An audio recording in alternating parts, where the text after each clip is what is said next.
Assalamualaikum warahmatullahi wabarakatuh. Anak Umi, minggu kemarin Umi udah ngasih materi di classroom mengenai bilangan bulat. Umi udah kasih tahu apa aja bilangan bulat. Yang pertama itu bilangan 0, kemudian ada bilangan positif dan ada bilangan negatif. Selanjutnya Umi juga udah kasih tahu mengenai jenis-jenis bilangan selain dari bilangan bulat. Ada bilangan genap, bilangan ganjil, bilangan prima, bilangan cacah, dan bilangan asli. Untuk pertemuan yang kali ini kita akan membahas mengenai penjumlahan bilangan bulat. Nah, penjumlahan bilangan bulat.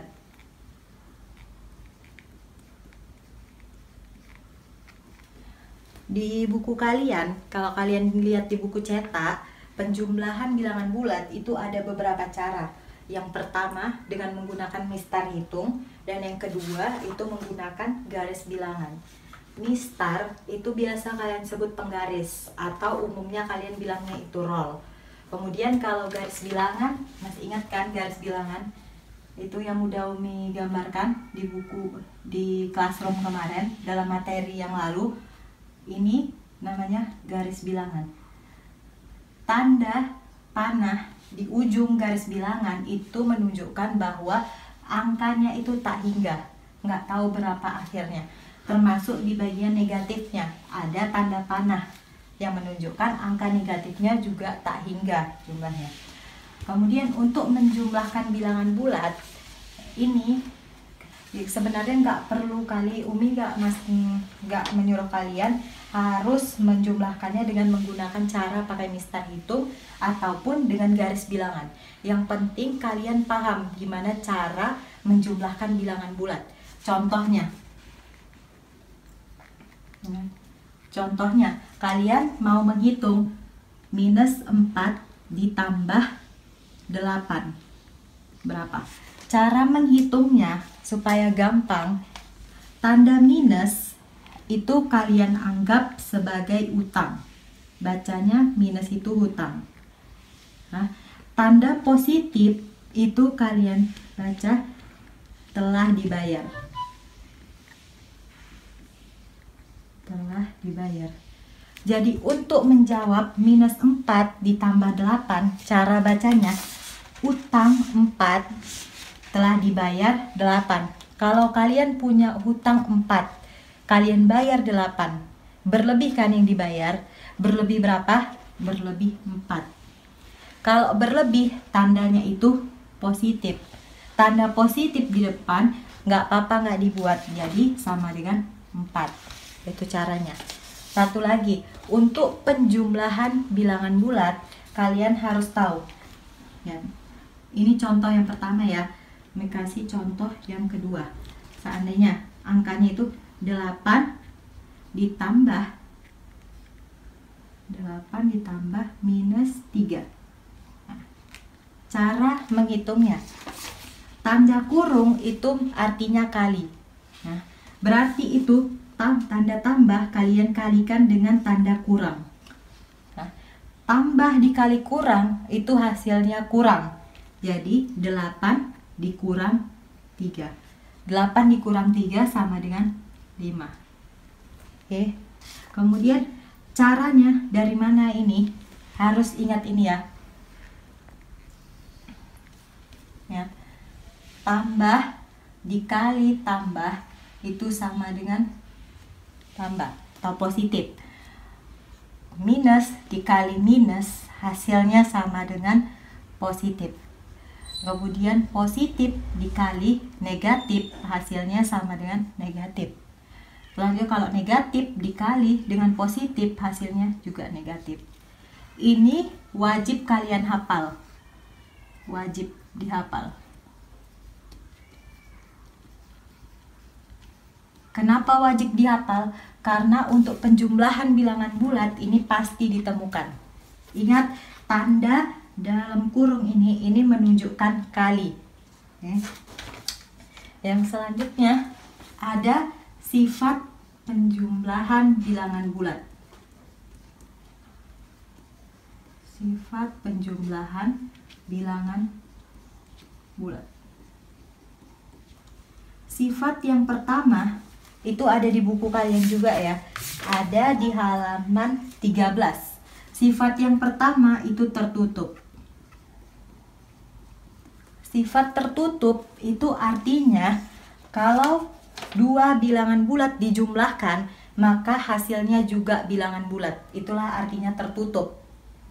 Contohnya, kembali lagi ke contoh yang ada di sini. Minus 4 itu bilangan bulat. 8 atau positif 8 bilangan bulat. Ketika dia dijumlahkan, hasilnya bilangan bulat juga kan? Itulah dia, makanya sifatnya tertutup. Jadi penjumlahan dua bilangan bulat hasilnya adalah bilangan bulat. Sifat yang kedua itu adalah komutatif. Komutatif atau pertukaran.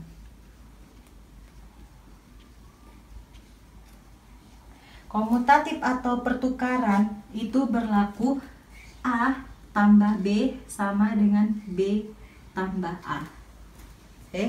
Jadi A itu apa? A itu adalah bilangan bulat. B itu apa? B itu juga bilangan bulat. Jadi A dan B itu adalah sembarang bilangan bulat. Bebas angkanya berapa aja. Mau 0, mau 1000, mau 100, mau minus 2, minus 1, terserah berapa aja. Ketika A ditambah B itu sama dengan B tambah A. Contohnya, kalau kita masukkan angkanya 2 ditambah 3 itu sama dengan 3 ditambah 2. Dari mana bisa tahu itu? Jumlahkan. 2 ditambah 3 itu 5. 3 ditambah 2 juga 5. Ya, itulah yang artinya berlaku sifat komutatif atau pertukaran. Nah, yang ketiga itu adalah sifat asosiatif. Sifat asosiatif atau pengelompokan.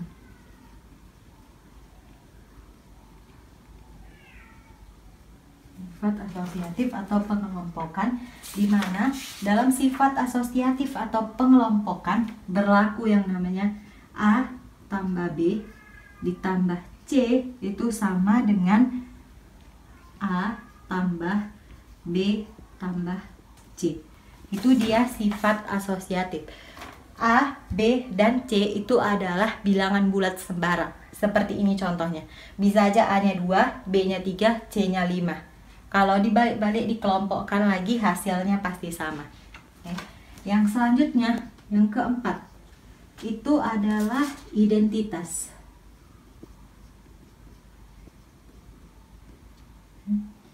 Di dalam identitas itu berlaku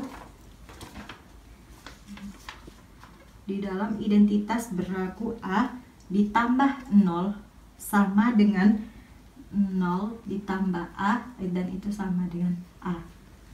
Nah, apa yang menunjukkan identitas? 0. Angka 0 itu menunjukkan identitas. Identitas dari penjumlahan itu adalah 0. Kenapa? Karena jika satu bilangan dijumlahkan dengan 0, maka hasilnya adalah bilangan itu sendiri. Itulah yang menunjukkan dia unsur identitas. Yang selanjutnya kita bahas itu adalah inverse suatu bilangan. Inverse itu artinya lawan. Lawan di mana inverse dari A adalah minus A. Nah, lawan bilangan itu artinya bilangan itu sendiri, hanya saja tandanya itu berbeda. Contohnya, di sini positif A. Inverse-nya atau lawannya adalah negatif A. Kemudian kalau inverse dari negatif, hasilnya adalah positif. Ini artinya positif ya, ada tanda positifnya. Hanya saja sering tidak dibuat tanda positif. Yang selalu dibuat itu adalah tanda negatif. Contohnya, minus 4, inverse-nya itu adalah 4. Jadi, kemudian yang kedua, minus positif 6 sama dengan, kalau ditanya berapa inverse-nya, selesaikan dulu ini, jangan ada yang dalam kurung. Caranya, negatif dikalikan dengan positif. Seperti tadi, tanda kurung itu artinya kali. Negatif dikali positif hasilnya negatif. Negatif 6, inverse-nya itu adalah 6. Contoh soal yang selanjutnya, yang pertama, tentukan nilai X berikut. Cara menentukannya, pertanyaannya itu X ditambah minus 6 sama dengan 4. Itu yang ditanyakan.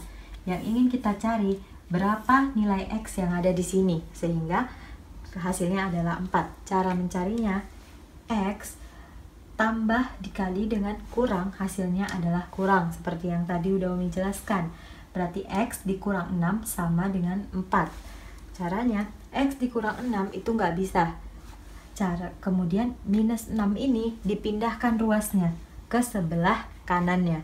Kalau ketika dipindahkan, di sini tandanya adalah negatif, dipindahkan berubah menjadi positif. X sama dengan 4 ditambah 6, maka X sama dengan 10. Jadi kalau X-nya 10, maka memenuhilah hasilnya 4. Yang selanjutnya, soal yang kedua, itu hitunglah 4 dikurang minus 6. Cara menghitungnya tetap seperti tadi, yang dalam kurung harus kita selesaikan dulu. Tanda kurung, dalam kurung itu artinya kali, maka minus kita kalikan dengan minus. Hasilnya adalah positif. Jadi 4 ditambah 6 sama dengan 10.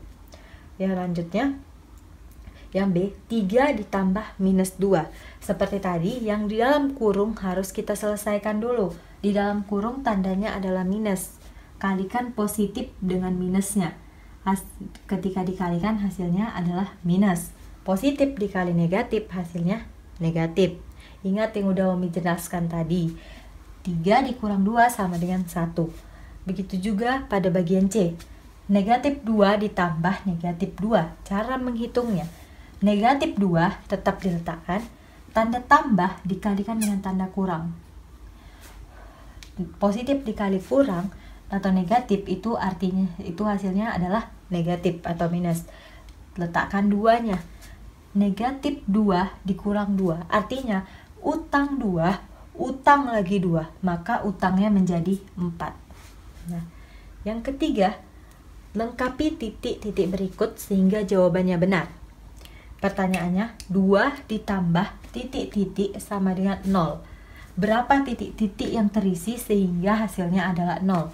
Cara mencarinya, anggap titik-titik itu adalah X. Maka 2 ditambah X sama dengan 0. Kalau udah kayak gini, mencarinya hampir mirip seperti yang sebelumnya tadi. Seperti soal nomor 1, hampir mirip caranya. 2 ditambah X sama dengan 0. Maka X sama dengan, karena 2 nggak bisa dijumlahkan dengan 0, maka 2 dipindah ruaskan ke sebelah kanan. 2 ini tandanya sebelumnya adalah positif. Ketika dia pindah ruas, tandanya berubah menjadi negatif. 0 dikurang 2 sama dengan minus 2. Satu yang mau Umi kasih tahu. Jadi kalau X sama dengan minus 2, maka 2 ditambah minus 2 hasilnya sama dengan 0. Kita masukkan misalnya di sini minus 2. Dah. Caranya, kenapa bisa terbukti 0? Kita buktikan. Berarti 2 tambah dikali kurang. Positif dikali negatif hasilnya adalah negatif. Negatif berapa angkanya? 2. 2 dikurang 2 sama dengan 0. Disitulah benar X sama dengan minus 2. Satu yang mau Umi kasih tahu, bahwa 0 dikurang 2 itu berbeda dengan 2 dikurang 0. Harap dicatat, jangan sampai salah. 0 kurang 2 berbeda dengan 2 dikurang 0, nggak sama hasilnya.